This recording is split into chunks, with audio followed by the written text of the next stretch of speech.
எல்லாருக்கும் வணக்கங்க. Welcome to Nest academy.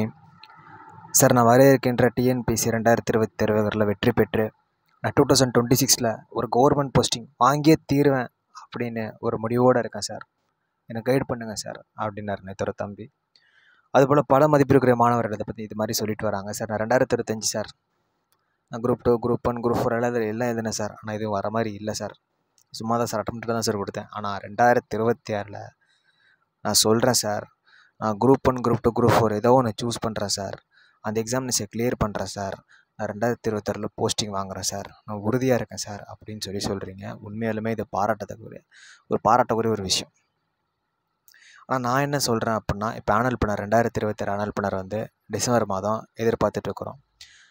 மிக மிக முக்கியமான தேர்வுகளாக பார்க்கப்படுகின்ற என்னை பொறுத்த வரைக்கும் நான் சொல்கிறேன், லட்சக்கணக்கான மாணவர்கள் அப்ளை பண்ணுற தேர்வு எழுதுகின்ற பொறுப்பு என்னை பொறுத்த வரைக்கும் குரூப் 1, குரூப் 2, குரூப் 4 அந்த தேர்வு எதிர்பார்த்துட்டு இருக்கோம். அந்த தேர்வு வரணும் அப்படிங்கிறதான் என்னுடைய ஒரு ஆசை.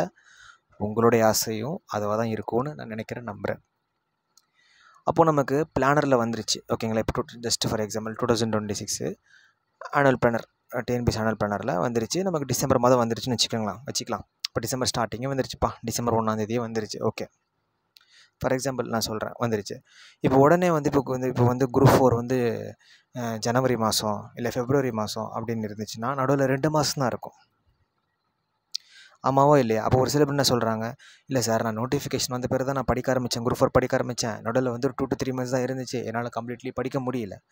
இப்போது நீங்கள் படிக்க ஆரம்பிக்கலனாலும் ஆனுவல் பிளானர் வந்து ஃபார் எக்ஸாம்பிள் தான் சொன்னல, ஆனுவல் பிளானர் வந்து டிசம்பரில் வந்து ஜனவரி பிப்ரவரி குரூப் 4 எக்ஸாமினேஷன் நோட்டிஃபிகேஷன் அனௌன்ஸ் பண்ணி, அப்போ இந்த நோட்டிஃபிகேஷனுக்கும் இந்த பிளானருக்கும் ஒரு 3 மாதம் இடைவெளி இருந்து, அப்போ திரும்பி அதே தானே ரிப்பீட்டு. புரியுதாங்க என்ன சொல்கிறேன்னு? இப்போது எனக்கு ஒரு தம்பி என்ன சொல்கிறாரு, நோட்டிஃபிகேஷன் அப்புறம் தான் சார் அந்த குரூப் 4 நான் படிக்க ஆரம்பித்தேன், 3 மாதம் எனக்கு படிக்க பத்தலை. இப்போ டிசம்பர் மாதம் வந்து நமக்கு ஆனுவல் பிளானர் வெட்டிட்டாங்கன்னு வச்சுக்கோங்க, ஜனவரி மாதம் பிப்ரவரி மாதம் நோட்டிஃபிகேஷன் வச்சுக்கோங்க, சரிங்களா? நோட்டிஃபிகேஷன் வச்சுக்கோங்க.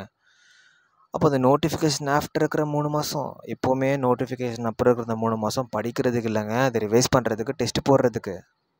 அந்த டெஸ்ட்டு போட்டு நம்ம 160, 170 கட் ஆஃப் மெயின்டைன் பண்ணால் தான் கரெக்டாக குரூப் 4 எக்ஸாமினேஷனில் அட்லீஸ்ட் நம்ம அதை வந்து காம்படிஷன் போடுறதுக்காக நம்ம வந்து டஃப் கொடுக்க முடியும். அப்போ நோட்டிஃபிகேஷனுக்கும் பிளானருக்கும் நடுவில் 2 to 3 months தான் இருக்குன்னா எப்படி படிக்க முடியும்? புரியுதுங்களாங்க? அப்போது பிளானர் வருவதற்கு முன்பாகவே நம்ம முக்கியமான கான்செப்ட்லாம் படித்து வச்சுருக்கணும். இப்போ குரூப் 4 படிக்க போகிறேன் அப்படின்னா தமிழில் 100 கேள்விகள், ஜென்ரல் ஸ்டடீஸ் மேக்ஸ் இது 100 கேள்விகள், தமிழில் வந்து 90க்கு மேலே போட்டே ஆகணுங்கிற ஒரு இது வைக்கணும். அப்போ இப்போலேருந்தே இந்த 3 மாதத்துக்குள்ளே தமிழ் படித்து முடிக்கணும். அப்போ நமக்கு எவ்வளோ முக்கியமான வேலைகள்லாம் இருக்குது. ஸோ அதில் நம்ம கான்சன்ட்ரேட் பண்ணணும், அதுதான் முக்கியமானது. சார், உண்மையாலுமே எனக்கு கொஞ்சம் ஒர்க் இருக்குங்க, இல்லைன்னா நான் சத்தியமாக சொல்கிறேன், நான் உங்களோட தான் இருப்பேன். அவ்வளோதான் 2 to 3 days எல்லாமே கொஞ்சம் வந்து இது பண்ணிப்பேன், நான் மேனேஜ் பண்ணிப்பேன். இப்போ டெட் பேட்ச் வேறு போட்டுருக்குறாங்களா, அது வேறு ஒரு பக்கம் போயிட்டுருக்கு, சரிங்களாங்க. எனக்கு கொஞ்சம் ஒர்க்ஸ், முக்கியமான ஒர்க்லாம் போயிட்டுருக்கு, அதனால தான் என்னால் வந்து வர முடியல, வேறு ஒன்றும் இல்லை. ஸ்டூடியோவும் செட் பண்ணிட்டேன், ஓகேங்களா. நம்ம ஸ்டூடியோக்கு போயிடலாம், நம்ம கிளாஸ் வழக்கம் போல் நம்ம ஆரம்பிச்சிக்கலாம். பிளானர் வருவதற்கு முன்பாகவே உங்களுக்கு என்ன நமக்கு முக்கியமானதுவோ முடிச்சு கொடுத்துட்றேன். 2026 ப்ராஜெக்ட் நான் எடுக்கிறேன்னு சொல்லியிருக்கிறேன், கண்டிப்பாக எடுத்து கொடுத்துருவேன் உங்களுக்கு. குரூப் 1, குரூப் 2, குரூப் 4 முக்கியமாக உங்களுக்கு மெட்டீரியலு, உங்களுக்கான எல்லாமே அனைத்தும் A to Z மிக குறைந்த விலையில், கட்டணத்தில், அதிக தரத்தில், ஓகேங்களாங்க. எல்லாமே இருக்குது. கொஞ்சம் ஒர்க், வேறு ஒன்றும் இல்லை. இதான் முடிச்சிடும், ஒரு 2 to 3 days முடிச்சிடும், அவ்வளோதான். அதான் வீடியோ வந்து காலையில் கொடுக்க முடியலங்க, காலையில் நான் ஒர்க் போயிடுறேன், 8 மணிக்கெலாம் கிளம்பிடுறேன் நான், வேறு ஒன்றும் இல்லை, ஓகேங்களா. ஸோ ரெடியாக இருங்க, டார்கெட் வச்சுக்கோங்க. இந்த வருஷம் நான் வந்து எழுதுகிறேன், கிளியர் பண்ணுறேன், யார் தடுத்தாலும் சரி நான் கிளியர் பண்ணி போஸ்டிங் அவ்வளோதான். ஓகே.